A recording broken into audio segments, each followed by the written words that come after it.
L'équipage spatial se prépare au lancement depuis plus de 3 ans. Les préparatifs en vue de l'atterrissage sur l'étrange corps céleste comprenaient la collecte et l'étude d'échantillons de roches dans le Grand Canyon, l'exploration d'anciennes formations volcaniques sur le site de sécurité nationale du Nevada et l'examen de cheminées de gaz et de magma, de lacs de lave et de cratères à divers endroits de l'archipel d'Hawaï.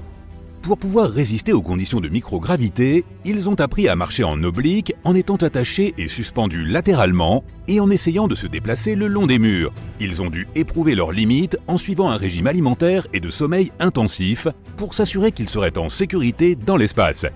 Il leur a fallu 3 jours, 3 heures et 49 minutes pour atteindre la surface de ce nouveau monde sur un site appelé la mer de la Tranquillité. Ils auraient pu opter pour l'océan des tempêtes ou la baie centrale, mais ils ont choisi cet endroit pour atterrir parce qu'il offrait une bonne visibilité et qu'il était relativement lisse et facilement atteignable avec le moins de propergol possible. L'une des premières choses qu'ils ont remarquées en arrivant sur place, c'est que l'endroit sentait plutôt mauvais. Tout cela peut ressembler au début d'un roman de science-fiction, mais c'est en fait l'histoire vraie de la façon dont la mission Apollo 11 a atterri sur la Lune le 20 juillet 1969. Depuis lors, la Lune a accueilli 12 visiteurs humains jusqu'à aujourd'hui. Nous la considérons comme notre voisine de l'espace, mais il y a encore beaucoup de choses que nous ne savons pas sur ce mystérieux objet céleste. Et cela ne devrait pas être une surprise, puisque la Lune nous montre en fait toujours le même visage. C'est parce que la Terre et son seul satellite naturel permanent sont en rotation synchrone, ce qui nous fait croire qu'elle reste toujours immobile. En réalité, elle n'est pas dans une position fixe et elle s'éloigne progressivement de la Terre de 4 cm par an. Crois-le ou non, la Terre et la Lune, bien que séparées de 384 000 km, influent beaucoup l'une sur l'autre.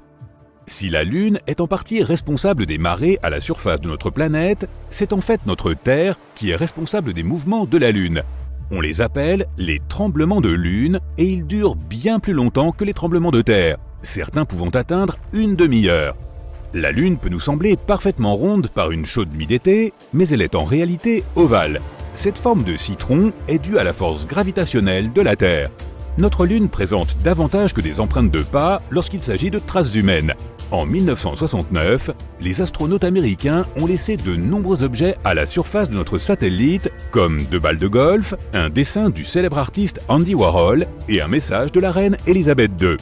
L'une des dernières personnes à avoir marché sur la Lune à ce jour, un astronaute nommé Eugène Cernan, a griffonné les initiales de sa fille sur la surface en 1972. Comme il semble qu'il n'y ait pas de vent ou tout autre type de météo là-bas, les lettres TDC pourraient y rester à tout jamais. Il est possible d'être allergique à la Lune. Harrison Jack Schmitt, un astronaute de la mission Apollo 17, a passé quelque temps dans une vallée de la mer de la Sérénité, puis est remonté dans le module lunaire de l'équipage, mais il y avait de la poussière de Lune sur lui. Au moment où il a retiré sa combinaison spatiale, il a eu les yeux rouges, des crises d'éternuement et d'autres réactions allergiques qui ont duré 2 heures. Comme elle est si proche de nous, nous avons établi que la Lune avait un fuseau horaire qui lui est propre. Nous l'appelons l'heure standard lunaire, mais elle ne correspond pas à l'heure sur Terre. Pour obtenir un équivalent, le calcul est un peu complexe, mais en termes simples, une année sur la Lune est divisée en 12 jours, chacun étant à peu près aussi long qu'un mois sur Terre. Chacun de ces jours a reçu le nom d'un astronaute différent qui a marché sur la Lune. La date de début de ce calendrier coïncide avec le moment où Neil Armstrong a marché sur la Lune. Ainsi, l'année lunaire 1, jour 1, a commencé le 21 juillet 1969 à 2h56 et 15 secondes en temps universel. Comme la Lune a une atmosphère très fine, elle a des températures assez extrêmes, aussi bien chaudes que froides. Elles peuvent aller jusqu'à 93 degrés Celsius, mais près des pôles, elles avoisinent plutôt les moins 240 degrés Celsius. D'aussi loin que l'on se souvienne, les humains ont essayé de retracer le lien entre notre satellite naturel et la Terre, émettant des hypothèses pour expliquer pourquoi l'existence de la Lune nous affecte autant. Au Moyen-Âge, les scientifiques et les philosophes pensaient que pendant une pleine lune, certaines personnes étaient plus susceptibles de souffrir de différents problèmes de santé. Parce qu'ils voyaient ce lien inexplicable avec la pleine lune, les personnes présentant ces symptômes étaient qualifiées de lunatiques, ou parfois encore plus littéralement, de malades de la Lune. Les humains ne sont pas les seules créatures vivant sur Terre qui soient affectées par les cycles lunaires. les propriétaires de chiens sont 28% plus susceptibles d'emmener leur animal aux urgences vétérinaires pendant une pleine lune. Tu penses peut-être que c'est la raison pour laquelle les loups ont cette préférence pour hurler à la pleine lune, surtout dans la culture populaire. Mais les scientifiques n'ont pas pu prouver de lien entre le comportement des loups et les cycles lunaires, alors c'est peut-être tout simplement un mythe. Le plus grand cratère connu de notre système solaire se trouve aussi sur notre Lune et s'appelle le bassin pôle sud Aitken. Cette formation géante est située sur la face cachée de la Lune et mesure 2500 km de diamètre. L'un des nombreux éléments que nous n'avons pas encore totalement compris à propos de notre satellite, ce sont les éclairs de lumière inhabituels que l'on peut parfois voir à sa surface. Les scientifiques ont nommé ces éclairs phénomènes lunaires transitoires ou PLT en abrégé, et ils ont été observés dans le monde entier depuis des siècles. L'un des premiers exemples de PLT remonte à 1178, lorsque des moines de Canterbury ont affirmé avoir vu une torche enflammée à la surface de la Lune après le coucher du Soleil. Les PLT ne sont pas simplement des éclairs lumineux. Les rapports détaillent également d'autres événements inhabituels comme des brumes semblables à du gaz, des colorations rougeâtres, vertes, bleues ou violettes, ou même l'assombrissement de certains endroits sur la Lune. Est-ce que quelque chose d'étrange se passe avec notre satellite? Est-ce le début ou avons-nous seulement commencé à les remarquer avec les nouveaux équipements d'études de l'espace que nous avons aujourd'hui? Les scientifiques ont élaboré de nombreuses théories différentes pour essayer de comprendre ce qui peut être à l'origine de ces événements. Ces éclairs inhabituels sur la Lune pourraient être causés par n'importe quoi, des impacts météoriques à l'activité électrostatique.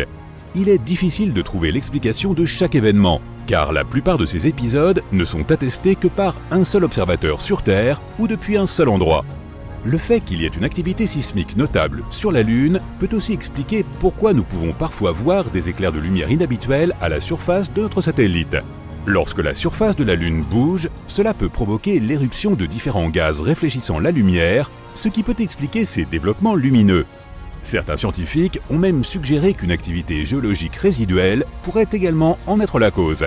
C'est d'autant plus surprenant que nous avons toujours considéré la Lune comme un monde sans vie. As-tu déjà remarqué que notre Lune peut changer de couleur? Il existe en fait de nombreuses explications scientifiques à cela.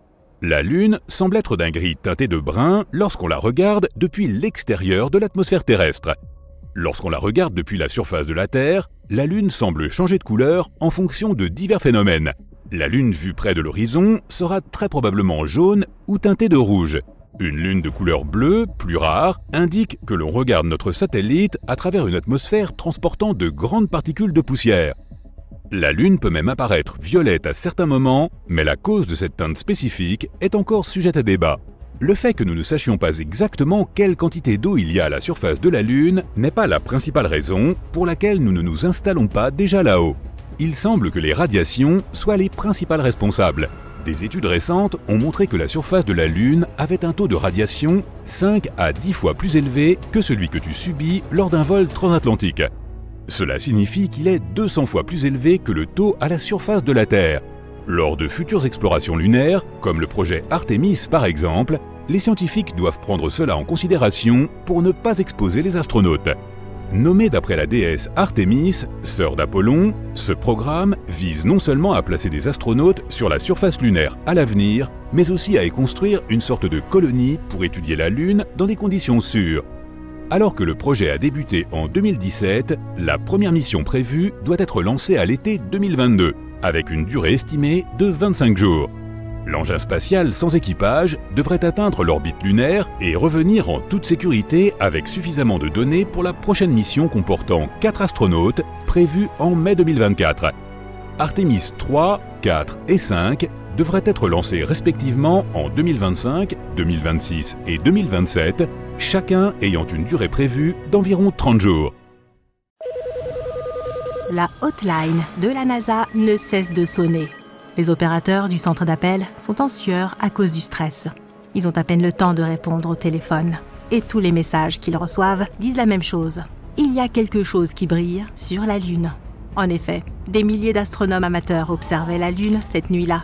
Et soudain, une lumière vive est apparue à sa surface, comme si quelqu'un y avait allumé un puissant projecteur. Les scientifiques ont immédiatement commencé à chercher une explication à ce phénomène.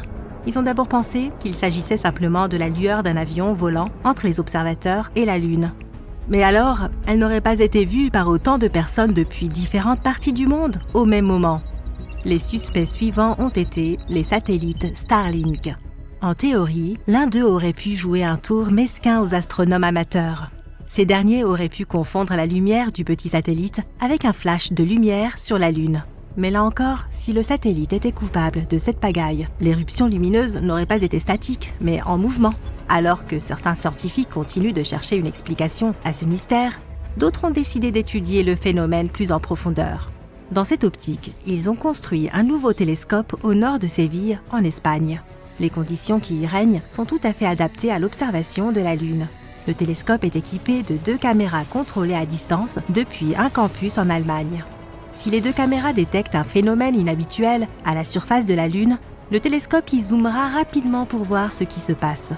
Il faudra aussi une intelligence artificielle avancée pour apprendre aux caméras à faire la distinction entre ce phénomène lunaire inexpliqué et la lumière d'un avion, d'un satellite ou d'une petite météorite qui viendrait de pénétrer dans l'atmosphère terrestre. Pendant que le télescope fait ses recherches, nous avons déjà une théorie qui pourrait expliquer l'apparition de ces éclairs ronds et brillants à la surface de la Lune. Nous savons que la Lune influence les marées des mers et des océans sur Terre avec sa force gravitationnelle. Mais la Terre peut affecter la Lune de la même manière. Seulement, cette force est 32,5 fois plus intense. À un moment donné de sa rotation autour de la Terre, la Lune est à son point le plus proche de notre planète. C'est alors que la force de l'interaction est la plus grande. À ce moment-là, les forces de marée peuvent forcer les fissures de la surface de la Lune à s'ouvrir et libérer du gaz depuis l'intérieur. Un puissant jet de gaz soulève alors la poussière lunaire avec lui. Et ce que nous percevons comme un flash lumineux à travers nos télescopes n'est en fait qu'un brouillard de poussière qui est rond et reflète bien la lumière du Soleil. Si tu l'observes de loin, cela ressemble vraiment à un flash. On pense que lorsque la poussière s'est élevée, il y a eu une petite explosion. Et ce flash s'estompe progressivement à mesure que la poussière se stabilise.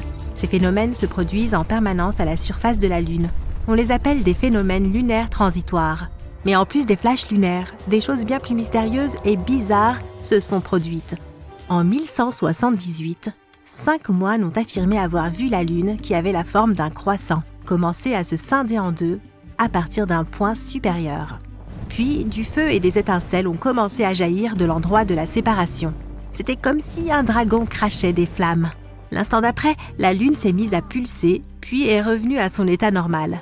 Ce phénomène s'est répété plus de 10 fois, et les flammes ont pris des formes différentes à chaque fois. Lorsque ce cauchemar s'est terminé, la Lune est devenue noire. Ce n'est qu'au XXe siècle que les scientifiques ont tenté d'expliquer le phénomène. Ils ont émis la théorie qu'un gros astéroïde était entré en collision avec la Lune à ce moment-là. Et c'est cet astéroïde qui aurait été responsable de la formation du cratère Giordano Bruno, d'une largeur équivalente à 15 ponts de Brooklyn. Mais dans ce cas, des millions de tonnes de fragments de l'astéroïde auraient également frappé la Terre. Et à ce moment, les gens auraient vu une incroyable pluie de météorites. Elles auraient été très brillantes et les souvenirs qu'elles auraient laissés auraient certainement laissé des traces dans les archives. Or, rien de cela ne s'est produit. À vrai dire, le phénomène que les moines ont observé semble douteux. Peut-être ont-ils effectivement vu un astéroïde tomber, seulement il tombait sur la Terre elle-même. Et ils ont perçu la lumière de la météorite en feu comme quelque chose de sinistre se produisant sur la Lune. Ou peut-être que les moines ont simplement imaginé des choses. Il n'y a pas d'autres témoins connus de cet événement. Un autre phénomène inhabituel est celui des lumières bleues et rouges sur la Lune. On peut les voir lorsqu'elle est en forme de croissant. Et cela se produit le plus souvent dans le cratère Aristarchus. Les flashs vont et viennent très rapidement, presque comme des éclairs. En fait, il s'agit d'électricité. Les forces des marées sont aussi responsables de ce phénomène. Elles provoquent une accumulation de contraintes mécaniques dans les roches. Cela peut produire un champ électrique, créant les flashs bleus qui ont surpris de nombreux astronomes amateurs. On peut aussi percevoir un scintillement semblable à celui d'une étoile sur la Lune. Cela peut être attribué aux météorites qui tombent sur sa surface. Comme la Lune n'a pas d'atmosphère, les astéroïdes qui s'en approchent ne se consument pas. Ayant beaucoup de poids et de vitesse, ils provoquent une explosion au moment de l'impact. Et ici sur Terre, nous la percevons comme un scintillement stellaire. Par exemple, le 13 mai 1972, il y a eu un impact de météorite équivalent à 1000 tonnes de TNT près de l'endroit où Apollo 14 a alluni Si nous avions vécu beaucoup plus tôt, nous aurions pu être témoins de flashs lumineux constants à la surface de la Lune. Tous les cratères qui s'y trouvent sont formés par de telles frappes de météorites. Alors imagine les feux d'artifice qu'il y avait là il y a des années. Mais beaucoup de ces météorites étaient en fait utiles. Elles ont apporté de l'eau avec elles. Oui, il y a de l'eau sur la Lune. La NASA a confirmé ce fait après des études menées avec le télescope SOFIA embarqué à bord d'un avion. Les observations ont été faites depuis la haute atmosphère de la Terre. À une telle altitude, l'air sec a permis au télescope de distinguer les plus petits détails. Il y avait peut-être de l'eau dans les cratères au pôle de la Lune. Ces endroits n'ont jamais vu la lumière et l'eau qui s'y trouve pourrait être prisonnière de la glace. Mais SOFIA a trouvé de l'eau sur la surface éclairée de la Lune. Bien sûr, ce ne sont que des molécules de H2O présentes dans les couches de poussière, mais c'est déjà ça. Si nous parvenions à collecter toute cette eau, nous en obtiendrions très peu. En comparaison, le désert du Sahara contient environ 100 fois plus d'eau que ce que nous avons trouvé sur la Lune. Mais un phénomène encore plus inhabituel s'y déroule en ce moment même. La Lune est en train de rouiller, tout comme un vieux morceau de métal. Pour que la rouille apparaisse, il faut du fer, de l'eau et de l'oxygène. Le sol lunaire contient suffisamment de fer. Et comme nous l'avons déjà appris, il y a aussi de l'eau. La dernière pièce du puzzle est l'oxygène. Tout le monde sait qu'il n'y a pas d'atmosphère sur la Lune et que nous ne pouvons pas y respirer. Mais l'oxygène y est tout de même présent. Le vent solaire l'a apporté jusque-là. Le vent provenant de cette étoile chaude se déplace à une vitesse extrêmement élevée. Il racle l'oxygène des parties supérieures de notre atmosphère et le transporte plus loin dans l'espace. Finalement, le vent chargé de molécules d'oxygène atteint la Lune. Et voilà, tous les ingrédients de la corrosion sont réunis. Et le minerai de fer à la surface de la Lune commence à prendre une teinte rougeâtre. Si ce processus se poursuit suffisamment longtemps dans un avenir lointain, la Lune ressemblera à Mars. Elle deviendra rouge-orange. Oui, la couleur caractéristique de Mars provient aussi de la corrosion qui a commencé là-bas il y a des milliers d'années, quand il y avait des rivières et des mers avec de l'eau et une atmosphère chargée d'oxygène. D'autres objets étranges que l'on peut voir sur la Lune ont été laissés là par des humains. Entre 1969 et 1972, 12 personnes ont visité la Lune dans le cadre du programme Apollo. En tout, il y a 6 sites d'alunissage où les astronautes ont laissé un tas de choses derrière eux. En plus d'une vingtaine de satellites et de vaisseaux spatiaux qui sont tombés ou ont atterri en douceur sur la Lune, il y a un rover lunaire, quelques drapeaux des États-Unis, une photo de famille de l'un des astronautes et même 3 balles de golf. Et les 2 premiers hommes à être allés sur la Lune ont laissé derrière eux tout un tas d'affaires. Lorsqu'ils étaient sur le point de rentrer chez eux, ils ont emporté beaucoup d'échantillons de sol et de roches. Et pour emporter tout cela, ils ont dû se débarrasser de tout ce qui était inutile à bord du module lunaire. La caméra de télévision, les outils de collecte d'échantillons, l'équipement scientifique et même les accoudoirs des sièges.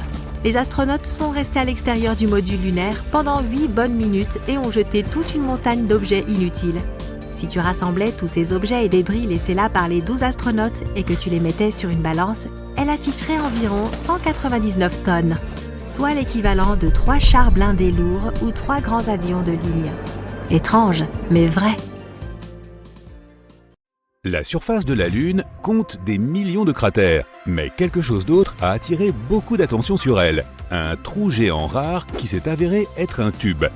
Il a été découvert lorsque l'orbiteur lunaire japonais recueillait des données autour du puits de lumière de la Lune, l'entrée du tube. Les chercheurs ont trouvé un motif d'écho spécifique qui suggérait la présence d'une zone creuse. Ils ont découvert d'autres motifs d'écho à quelques endroits près du trou, ce qui signifie qu'il pourrait y avoir d'autres tubes lunaires dans la zone.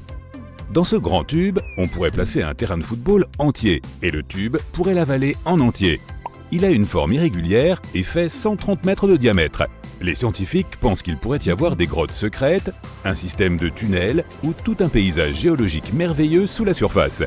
Ce pourrait être un bon abri pour les astronautes qui atterrissent sur la Lune, ou même une base pour une colonie lunaire.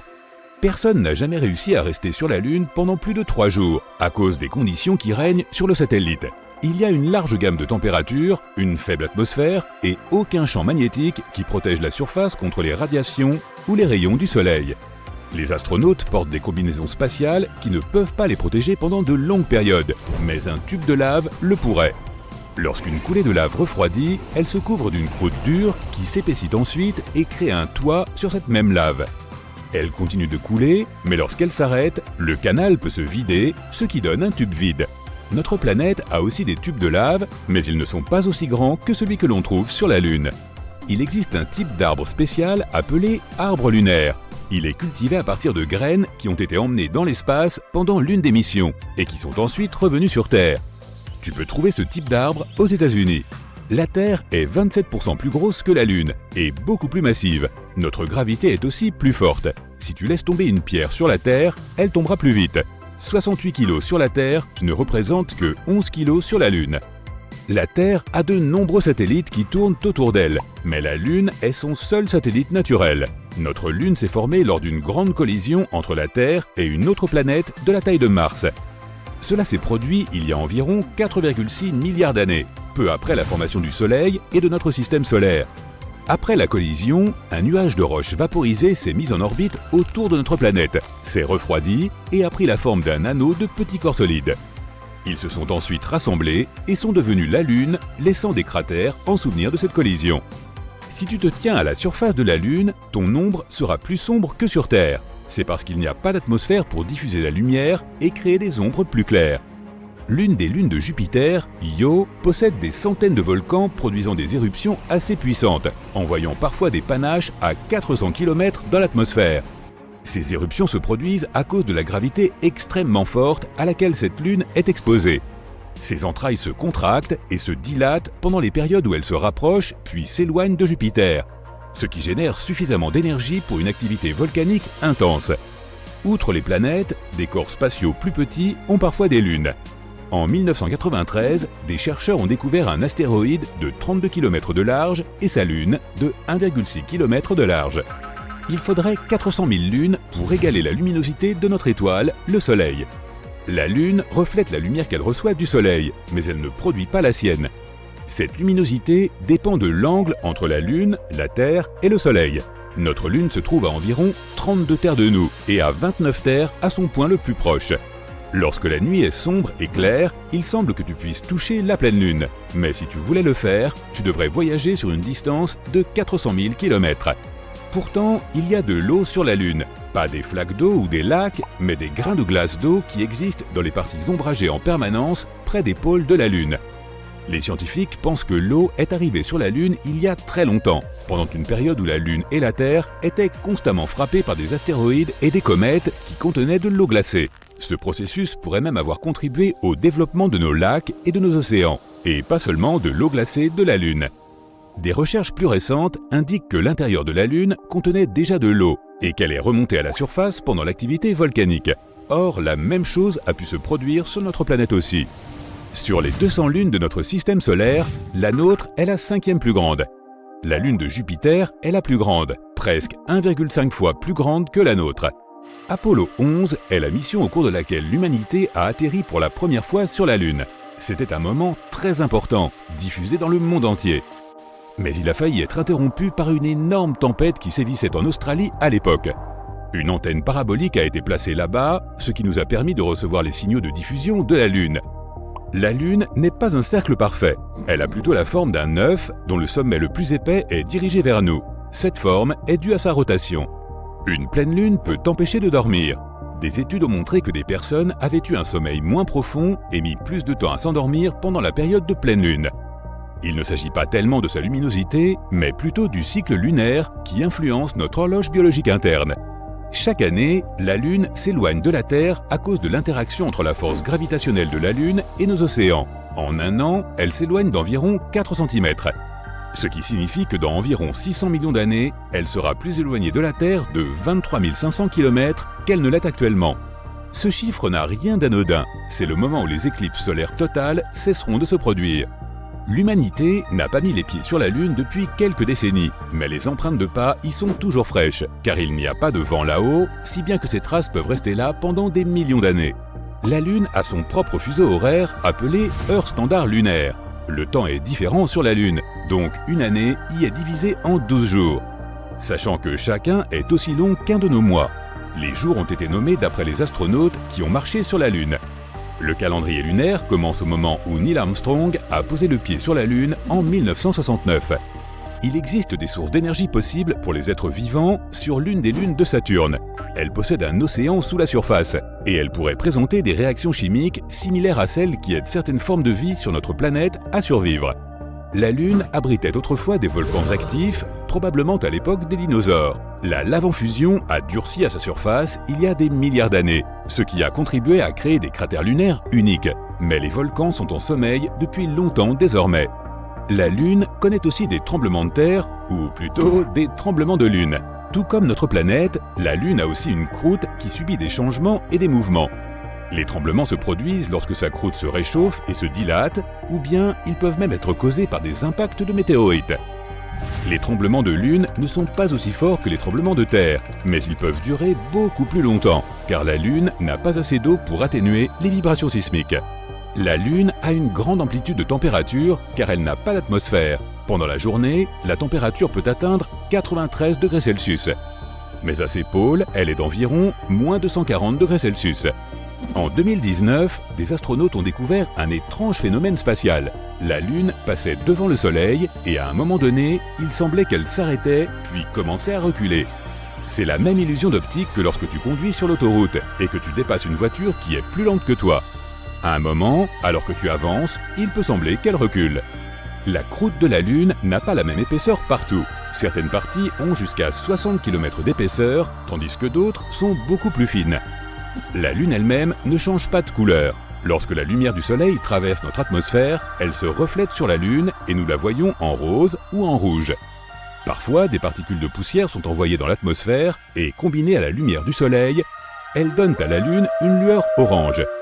La Lune n'a pas de face sombre, mais simplement une face cachée que nous ne pouvons pas voir depuis la Terre. La Lune tourne sur son axe une fois et fait un tour autour de la Terre dans le même laps de temps. C'est pourquoi nous n'en voyons toujours qu'une seule face. Toutes les planètes de notre système solaire ont au moins une lune, sauf Mercure et Vénus. Mercure a moins de masse que notre planète. Sa gravité est donc plus faible que la nôtre, environ 38% de la gravité de la Terre. Cela signifie que 45 kg sur Terre équivaudrait à 17 kg sur Mercure. À cause de sa gravité plus faible et parce qu'elle est si proche du Soleil, Mercure ne pourrait pas avoir sa propre lune. Cette dernière s'écraserait probablement sur la planète ou se mettrait en orbite autour du Soleil et serait même un jour attirée par lui. Vénus n'a probablement pas sa propre lune car elle est aussi trop proche du Soleil. Que diriez-vous de jouer au golf, non pas sur Terre, mais sur la Lune ? Remontons 50 ans en arrière. Un astronaute a transformé la surface lunaire en un parcours de golf super insolite, du jamais vu. Tous les golfeurs vous diront à quel point il est difficile d'éviter les fosses de sable. Maintenant, imaginez Alan Shepard, un astronaute de la NASA, se débattant sur une surface toute de poudre très fine. Au cours de la mission Apollo 14, il a fait une pause pour montrer ses talents de golfeur de l'espace à tous ceux qui le regardaient depuis la Terre. Après son premier coup, il s'est empressé d'en faire un autre. La balle semblait aller à l'infini. Revenons un instant à notre réalité. Grâce aux recherches de l'United States Golf Association, ou USGA, nous disposons de quelques chiffres. Les chercheurs ont constaté que la première balle lunaire d'Alan a parcouru 22 mètres et la seconde 37 mètres. La comparaison avec les coups de golf sur Terre ? Dans des conditions normales de gravité, la balle parcourt en général une centaine de mètres. Une technique parfaite sur Terre, grâce à la technologie et à l'entraînement, ne veut donc pas dire que nous serions forcément des champions sur la Lune. Mais rendons hommage à Alan. Jouer au golf sur la Lune, ce n'est pas aussi simple qu'on pourrait le penser. Il ne disposait même pas d'un vrai club. Il avait dû en fabriquer un en attachant à un collecteur d'échantillons lunaires une tête de club emportée à bord de la mission. Et puis imaginez-vous aussi qu'il portait une combinaison très peu pratique. Un swing dans une tenue rigide comme du carton ? Pas facile. Par conséquent, Alan ne put faire son swing qu'avec une seule main. Envie d'essayer ? Vous ne pourrez peut-être pas jouer au golf sur la Lune de sitôt, mais vous pouvez essayer de jouer sous l'eau. On dit que les conditions y sont similaires. Mais les choses deviennent encore plus intéressantes. L'USGA ne s'est pas contenté de croire Alan sur parole. Les chercheurs ont décidé de mener l'enquête. Pour commencer, ils ont utilisé des images hyper sophistiquées de la mission Apollo 14. Ils ont également utilisé les images de haute qualité prises avec la Moon Camera de la NASA, lancée en 2009. À l'aide de ces images, ils ont pu retracer le trajet de ces deux balles de golf. Alan est tombé amoureux de son club de golf lunaire, et il l'a rapporté sur Terre. Rien de plus normal, me direz-vous. Mais voilà, en ce temps-là, les astronautes abandonnaient certains objets inutiles sur la Lune, afin de faire de la place pour les échantillons. Mais il emporta son club. Ainsi, dans les années 70, ce club de golf de l'espace s'est retrouvé exposé dans le musée de l'USGA, dans le New Jersey. Contrairement aux clubs ordinaires, celui-ci avait une particularité. Fabriqué en aluminium et en téflon, il était conçu pour se plier afin de prendre le moins de place possible dans un module lunaire. Mais comment cette idée de faire du golf sur la Lune a-t-elle vu le jour? Eh bien, en 1970, la légende du golf Bob Hope a rendu visite à la NASA. Inspiré par la passion du champion, Shepard a eu une idée, du golf sur la Lune. Pour réaliser son rêve, il a travaillé avec un professionnel de ce sport, ainsi qu'avec des techniciens de la NASA. Ensemble, ils ont fabriqué un club qui répondait aux strictes normes de sécurité de l'agence spatiale. Mais attention, Alan ne voulait pas faire quelque chose de simplement extravagant. Souvenez-vous, voyager sur la Lune nécessitait des protocoles très stricts. Il ne partait pas faire un pique-nique là-haut. Alan s'est donc assuré que les responsables de la NASA étaient d'accord avec cette petite partie de golf impromptue. Au début, ils furent sceptiques, mais ils donnèrent finalement leur feu vert après qu'Alan ait exposé son plan. Il leur a promis qu'il ne jouerait que si tout se passait bien lors de la mission. Déterminé à atteindre la perfection, Alan s'est préparé comme un champion. L'histoire raconte qu'il enfilait sa lourde combinaison spatiale et allait s'entraîner dans des endroits secrets. Des décennies plus tard, il pense encore à son escapade lunaire. Il est le seul golfeur à avoir jamais swingé sur la Lune. Les astronautes n'ont pas seulement laissé des balles de golf lors de leur voyage. Ils ont en fait abandonné un grand nombre d'objets sur la Lune entre 1969 et 1972, l'année du dernier alunissage. Chaque fois que vous admirez la Lune, souvenez-vous qu'il y a là-haut une jolie photo de famille, d'énormes gadgets scientifiques, une petite statue, un tas de sacs de déchets, et, aussi, quelques drapeaux américains. Les années ont passé, et techniquement, ces objets sont toujours sur la Lune. Mais dans quel état, nous l'ignorons. Les conditions sont plutôt difficiles sur la Lune. Certains objets avaient une place spéciale dans le cœur des astronautes, mais devaient quand même être abandonnés. Mais bon, laisser certaines choses signifiait qu'ils pouvaient ramener des échantillons très précieux. Vous connaissez bien ça. C'est comme quand vous devez faire de la place dans votre valise pour vos souvenirs à la fin des vacances.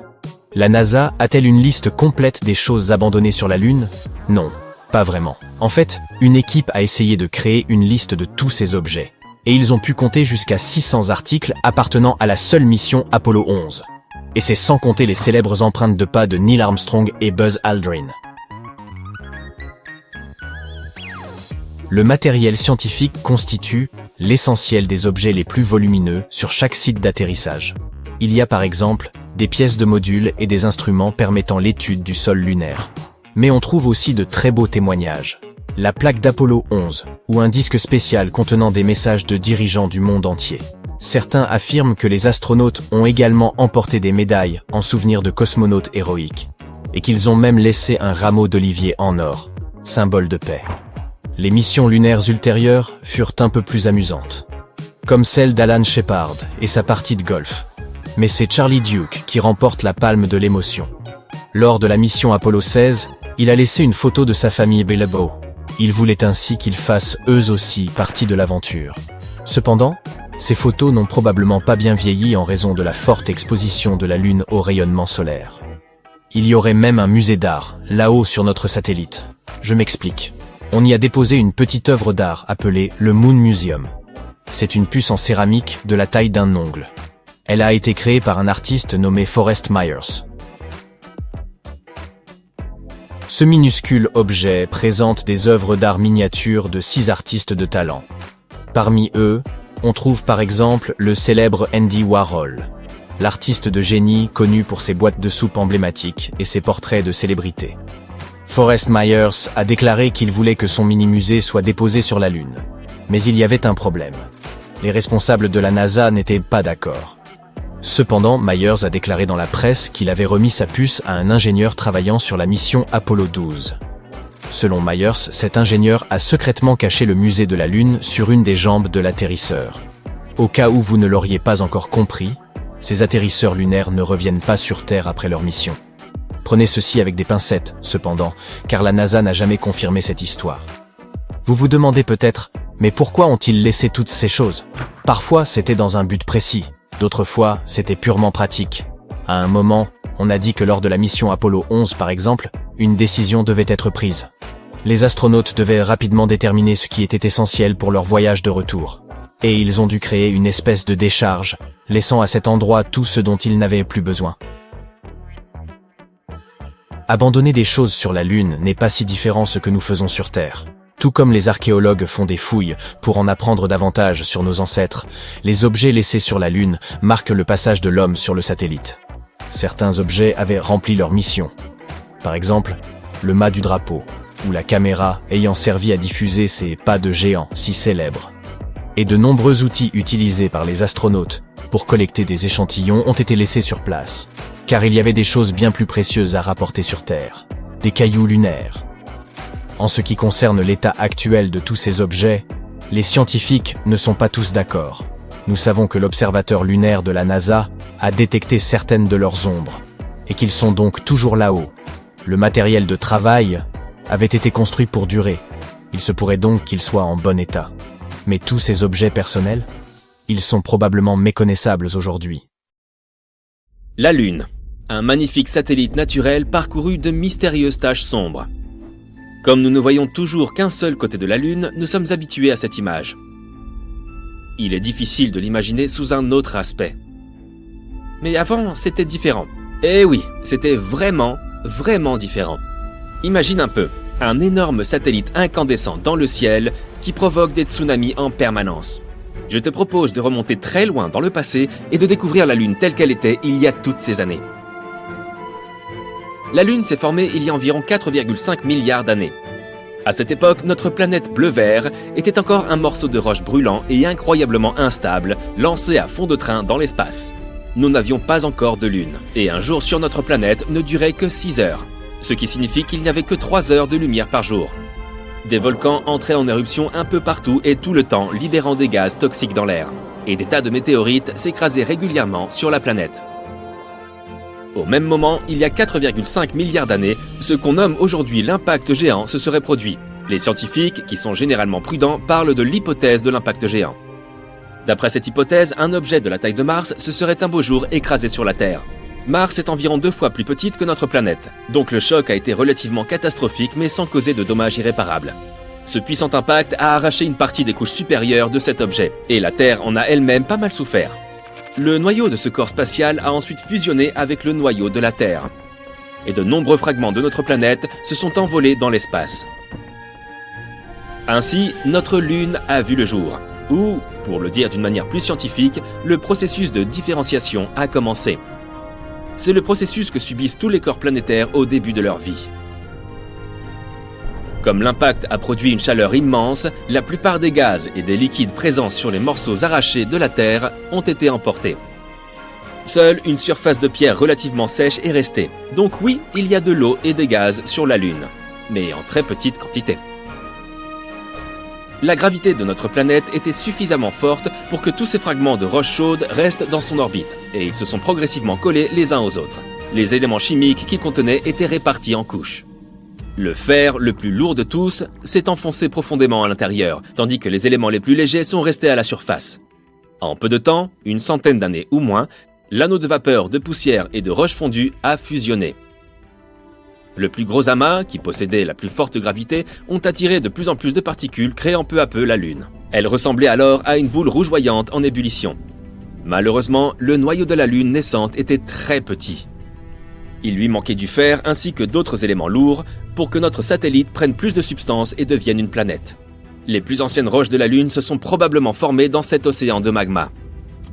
Et lorsque la Lune s'est enfin refroidie, elle s'est transformée en une boule blanche, toute propre et parfaitement régulière. Mais elle était encore très différente de ce qu'elle est aujourd'hui. D'abord, notre satellite, immédiatement après sa naissance, se trouvait à une distance de seulement 21 700 km de la Terre. C'est 15 fois plus proche qu'aujourd'hui. Elle se trouve maintenant à environ 383 000 km. Est-ce que tu peux imaginer à quel point la Lune était énorme et lumineuse dans le ciel à l'époque ? Ce devait être à la fois magnifique et terrifiant. Et bien sûr, une telle proximité provoquait des vagues incroyablement grandes dans nos océans. il y avait régulièrement des tsunamis sur Terre.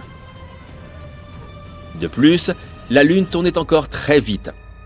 Et elle n'était pas orientée vers la Terre d'un seul côté. Mais en général, la Terre et la Lune avaient un impact positif l'une sur l'autre. Par exemple, c'est grâce à la Lune que notre journée dure 24 heures. À l'heure actuelle, l'axe de la Terre est incliné de 23,5 degrés par rapport au plan de son orbite autour du Soleil. Avant la venue de la Lune, la Terre tournait très rapidement, mais grâce à son satellite, son inclinaison s'est stabilisée, ce qui a donné lieu à une grande variété de climats sur Terre. Mais la gravité de notre planète a aussi pas mal aidé la Lune. Grâce à elle, elle a pu elle aussi ralentir et s'est progressivement éloignée de nous. Au fil des ans, son orbite s'est écartée de notre planète. En même temps, un phénomène nommé verrouillage par effet de marée s'est produit entre la Lune et la Terre. Cela signifie que la période de rotation de la Lune coïncide avec sa période orbitale, ou en d'autres termes, que la Lune tourne sur elle-même aussi vite qu'elle tourne autour de la Terre. C'est pourquoi la Lune est toujours tournée vers notre planète du même côté. Lorsque la Lune s'est éloignée, les marées sur notre planète se sont apaisées. Désormais, l'eau pouvait couler jusqu'aux confins du globe. C'est alors que la vie est apparue sur Terre. Mais revenons à l'évolution de la Lune elle-même. Que s'est-il passé à sa surface après sa formation ? On parle des étapes suivantes comme de l'enfance et de l'adolescence de la Lune. Et, comme c'est généralement le cas, ces périodes n'ont pas été de tout repos. Pas étonnant. Il y a environ 4 milliards d'années, le système solaire était complètement fou. Pendant les 6 premiers millions d'années d'existence de la Lune, des astéroïdes et des comètes de grande taille étaient constamment projetés sur elle. Ils venaient également s'écraser sur la Terre. Ces impacts furent les plus puissants de l'histoire de la Lune. De grands cratères, plus tard tapissés d'une sombre matière rocheuse, sont alors apparus. Comme si tout cela ne suffisait pas amplement, un jour, une planète naine est venue s'écraser sur la Lune.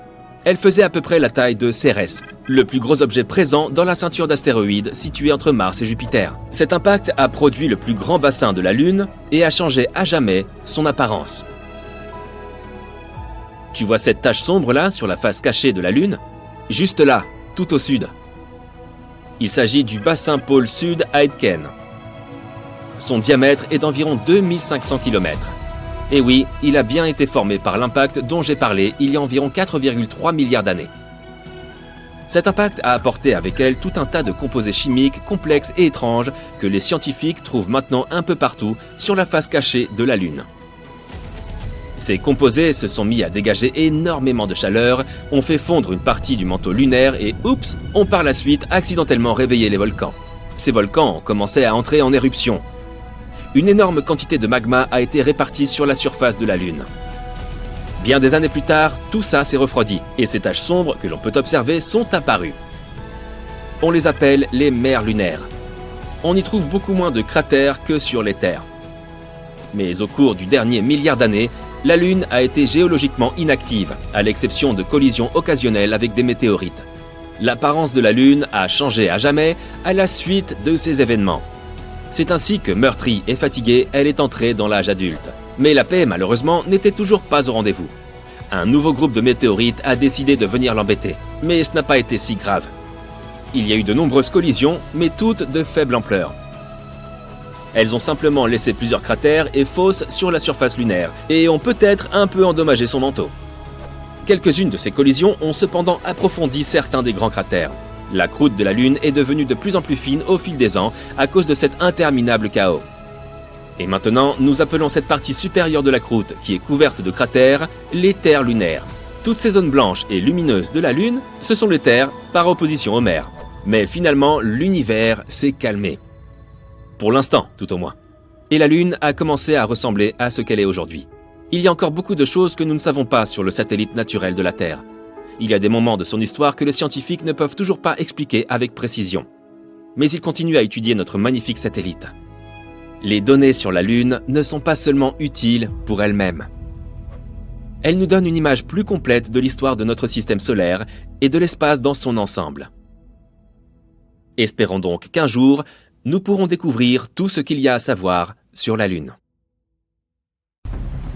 Parfois, quand on regarde la Lune, on voit un visage souriant. C'est bien évidemment une illusion, mais beaucoup de gens le voient malgré tout.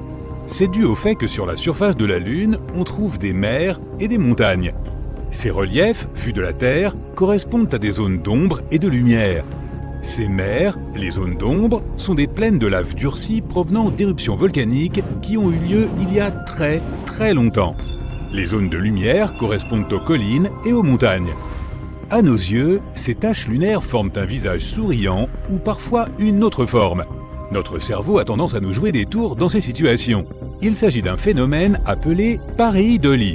On voit des formes et des visages, même lorsqu'il n'y en a pas.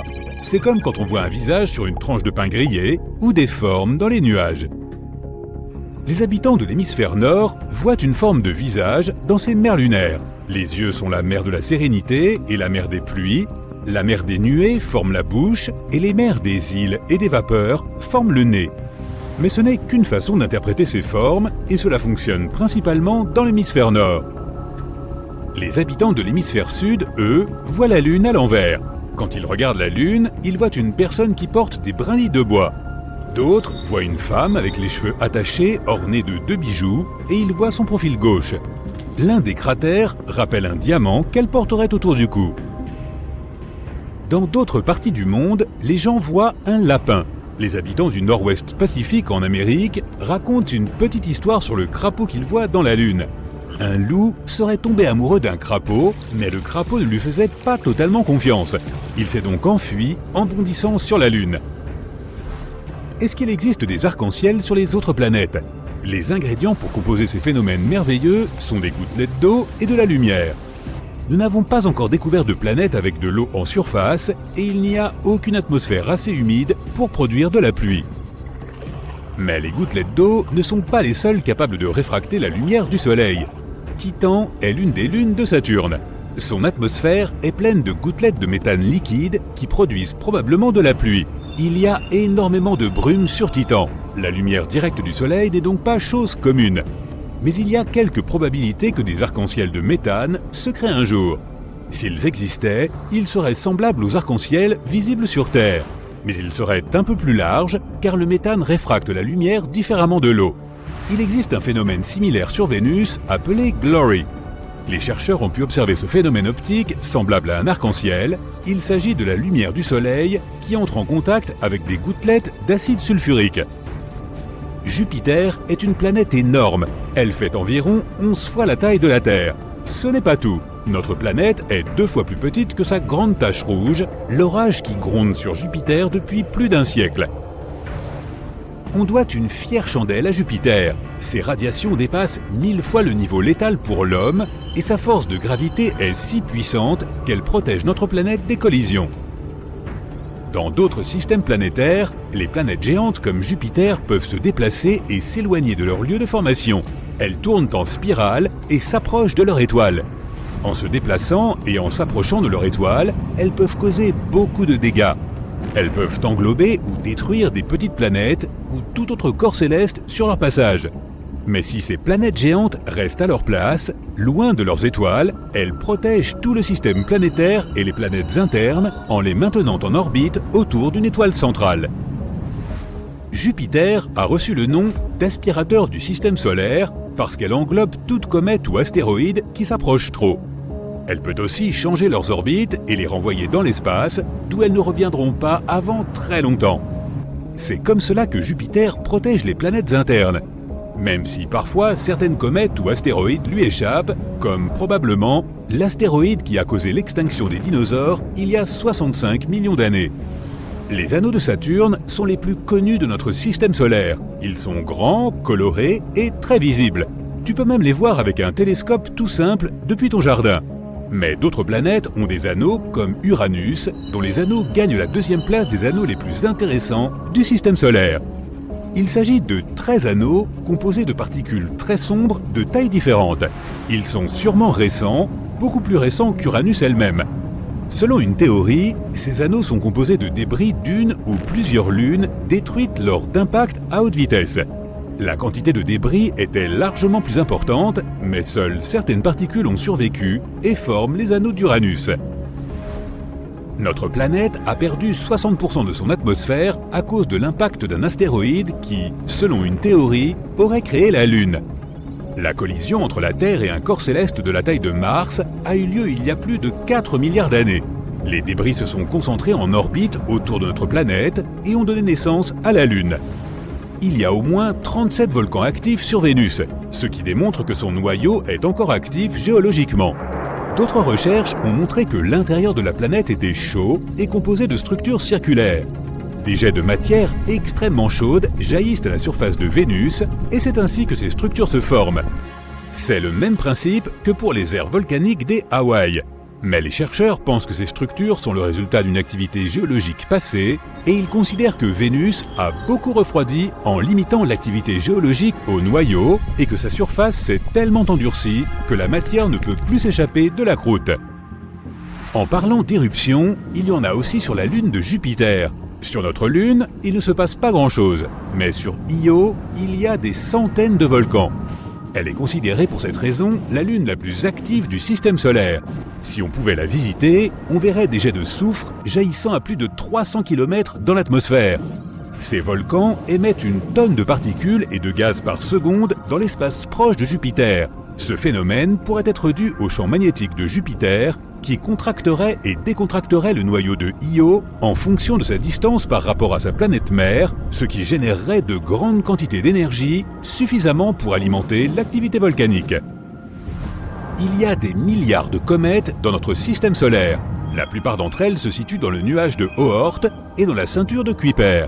Une comète est généralement constituée de pierre et de glace jusqu'à ce qu'elle se rapproche du Soleil. Lorsqu'elle est proche du Soleil, elle se transforme en un nuage de gaz et de poussière. C'est pour cela que les comètes ont des queues. La surface de Pluton correspond à une série de dômes, de sommets et de crevasses qui se sont probablement formés à cause des nombreux cryovolcans. Il ne s'agit pas d'érosion ou d'autres activités géologiques, mais ce sont les cryovolcans qui projettent de la matière glacée à la surface. Sur ce même hémisphère, on trouve quelques cratères appelés New Horizons. Ils se sont probablement formés suite à des impacts d'astéroïdes assez récemment. Le noyau de Pluton a sûrement retenu de la chaleur, ce qui a permis à de la matière riche en eau et glace de se poser à la surface. Et ces volcans dont je parlais tout à l'heure ont pu se former à cause de l'eau qui s'est échappée du noyau de la planète et s'est congelée rapidement à cause des températures extrêmement basses et de la pression atmosphérique de Pluton. Uranus est une des planètes moins denses de notre système solaire. La moins dense est Saturne. Bien que sa masse soit 14,5 fois supérieure à celle de la Terre, Saturne est moins dense que l'eau. Cela signifie qu'elle flotterait dans une piscine, si cette piscine faisait plus de 60 000 km de diamètre. Ok, on parle d'une super grosse piscine. Revenons à Uranus. C'est une planète si peu dense que tu serais soumis à moins de 90% de sa pesanteur. Si bien sûr tu pouvais poser un pied sur sa surface nuageuse. C'est sur Mars que se déchaînent les plus importantes tempêtes de poussière de notre système solaire. Elles peuvent recouvrir toute la planète et durer des mois. Selon une théorie, ces tempêtes se déclenchent à cause de particules de poussière qui absorbent la lumière du Soleil et chauffent l'atmosphère de la planète rouge. Des poches d'air chaud se forment alors et se déplacent vers des zones plus froides en créant des courants d'air qui lèvent encore plus de poussière et ainsi de suite. L'atmosphère se réchauffe encore plus et d'autres courants d'air se forment et soulèvent encore plus de poussière. Il vaudrait mieux avoir 1 ou 2 balais à portée de main lorsque cela arrivera près de chez toi. Quand tu la vois dans le ciel, elle a l'air ronde, mais la Lune a plutôt une forme ovale, semblable à celle d'un citron. Cette forme aplatie avec un renflement de chaque côté est apparue il y a des milliards d'années lorsque des forces de marée extrêmement chaudes ont façonné sa croûte.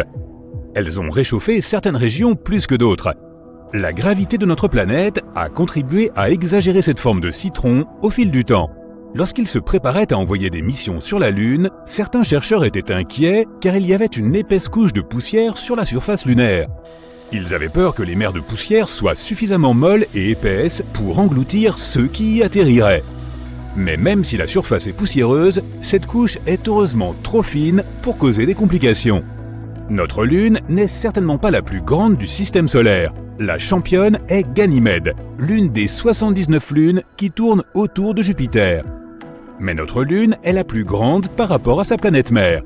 Elle a un diamètre de plus de 3000 km, ce qui représente un peu plus d'1/4 de celui de la Terre. La plus grosse lune de Pluton, Charon, a presque la taille de Pluton. C'est pourquoi on dit plutôt qu'il s'agit d'un système de planètes naines double. Combien de temps te prendrait une promenade autour de la Lune ? Lorsque les astronautes d'Apollo y étaient, ils ont réussi à marcher à une vitesse d'environ 2 km/h. En moyenne, tu marches 2 fois plus vite sur Terre, car la force gravitationnelle de la Lune te donne beaucoup moins de traction sur le sol. Mais il faut dire aussi que les combinaisons spatiales que portaient les astronautes n'ont jamais été conçues pour des randonnées sur de longues distances. En théorie, tu pourrais atteindre la vitesse de 5 km/h avant de devoir t'arrêter pour faire une pause. À ce rythme, pour parcourir les 10 900 km de la circonférence de la Lune, il te faudrait 91 jours si tu marchais sans t'arrêter.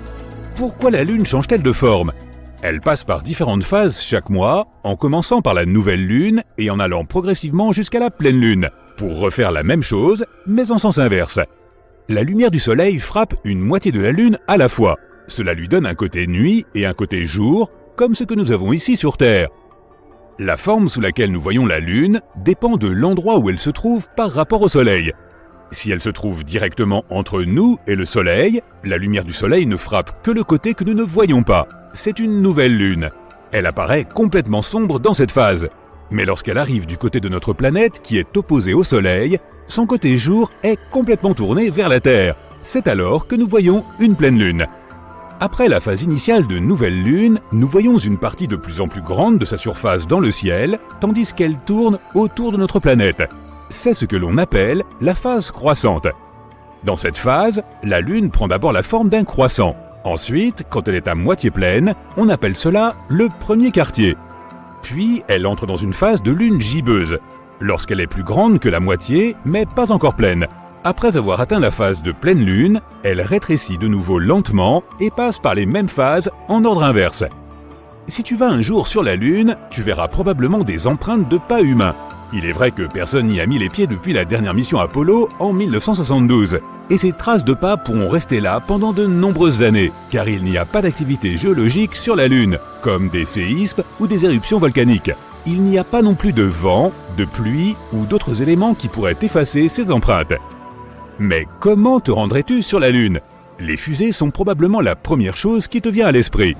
Mais un ascenseur lunaire pourrait être une meilleure option, car voyager dans une fusée est un moyen difficile, coûteux et plutôt dangereux d'essayer d'atteindre la surface lunaire. Pourquoi voudrait-on retourner là-haut ? Il ne s'agit pas seulement de cratères, d'une vue imprenable sur notre planète ou de toutes ces choses uniques que la Lune offre. Elle regorge aussi de ressources comme une forme rare d'hélium que nous pourrions utiliser dans des centrales à fusion sur Terre. Nous pourrions aussi extraire d'autres éléments rares comme par exemple le néodyme et l'utiliser pour les smartphones et autres gadgets. Pour créer un ascenseur lunaire, nous aurions besoin de tendre un câble ancré à la surface de la Lune sur 400 000 km vers la Terre. Nous ne pourrions pas l'attacher directement à notre planète car la Terre et la Lune sont toutes deux en mouvement. Mais nous pourrions le faire arriver suffisamment haut dans l'orbite de notre planète.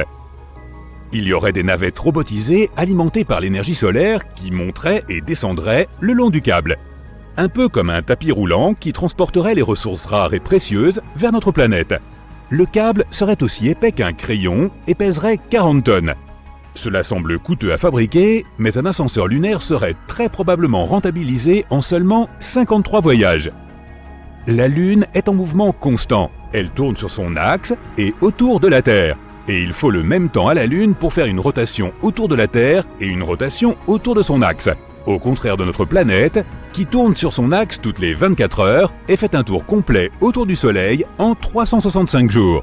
La Lune est donc en rotation synchrone à notre planète, c'est pourquoi nous voyons toujours le même côté de notre satellite naturel. Selon une théorie, la Lune s'est probablement formée lorsqu'un gros objet de la taille de Mars a heurté la Terre. Ils sont entrés en collision il y a 4,5 milliards d'années, lorsque le système solaire était encore à ses débuts, qui étaient assez chaotiques. Si cette théorie est validée, environ 60% de la Lune serait composée d'éléments plus légers qui sont également présents dans la couche externe de notre planète.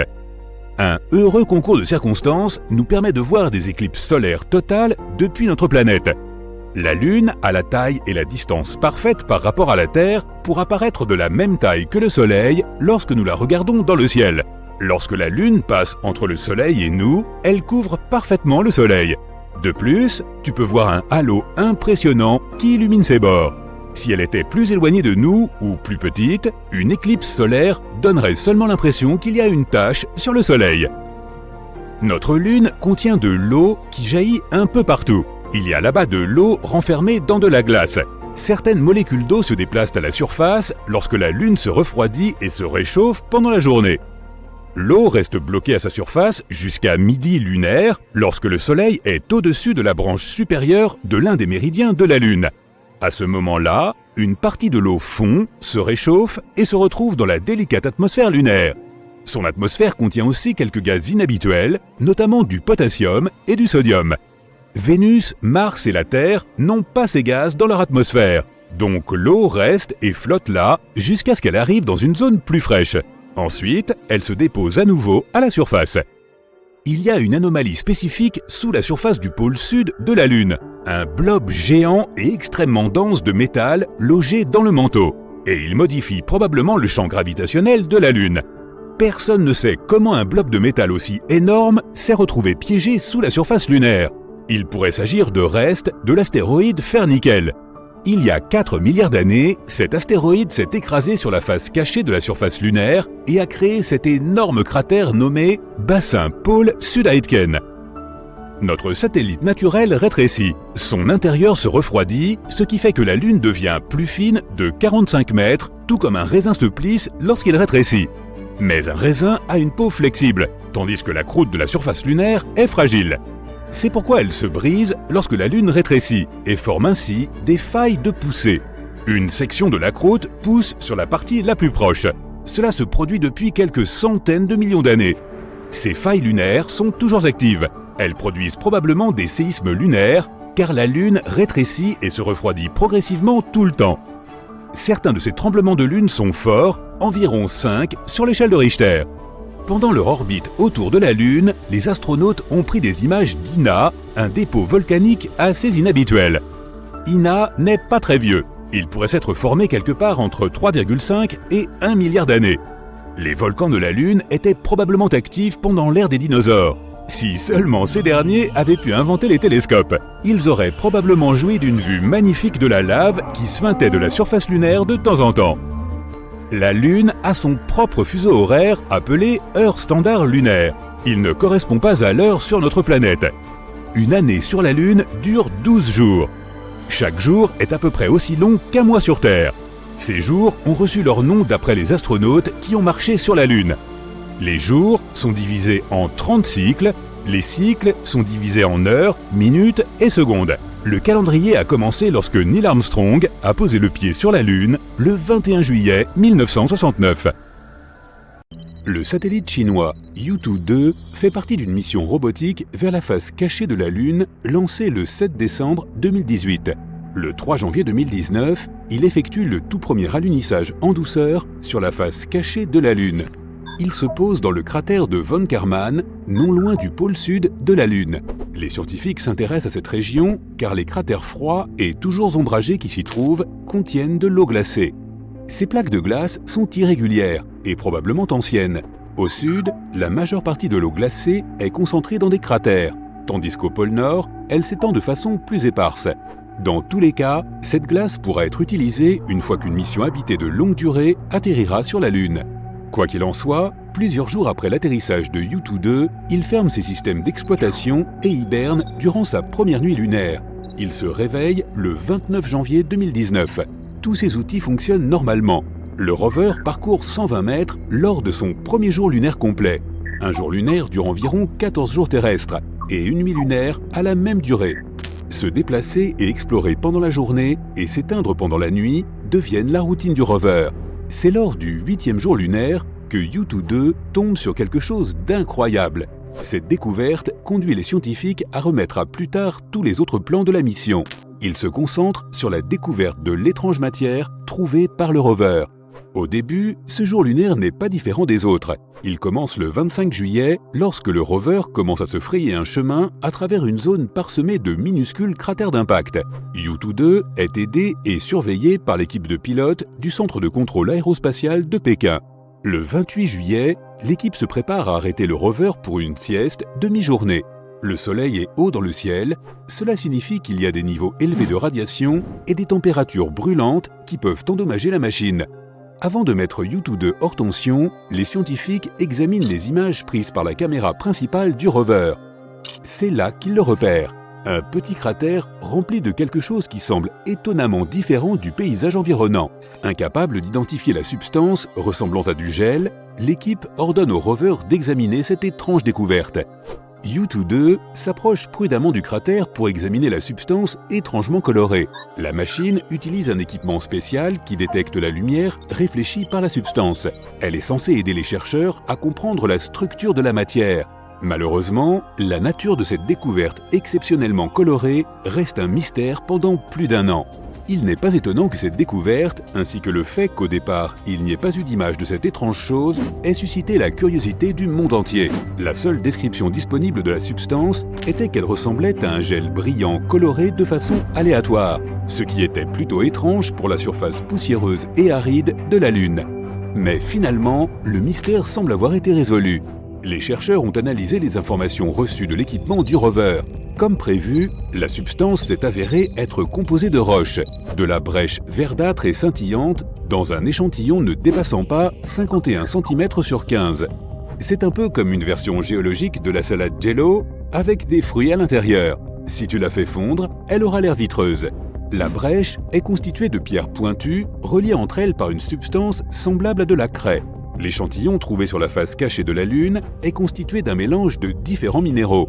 Le principal est un type de silicate qui est l'un des composants les plus courants de la croûte lunaire et terrestre. L'échantillon contient également du verre, ce qui signifie qu'il a pu se former lors d'une éruption volcanique. Mais l'activité volcanique sur la Lune s'est arrêtée il y a plus de 3 milliards d'années.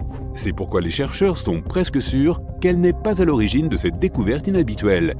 Le matériau pourrait avoir été créé par un astéroïde massif, une comète ou une météorite qui aurait frappé la Lune. Lors de la collision, la pression et la température étaient si élevées que d'énormes quantités de roches ont instantanément fondu. Certains morceaux ont refroidi assez rapidement pour former du verre.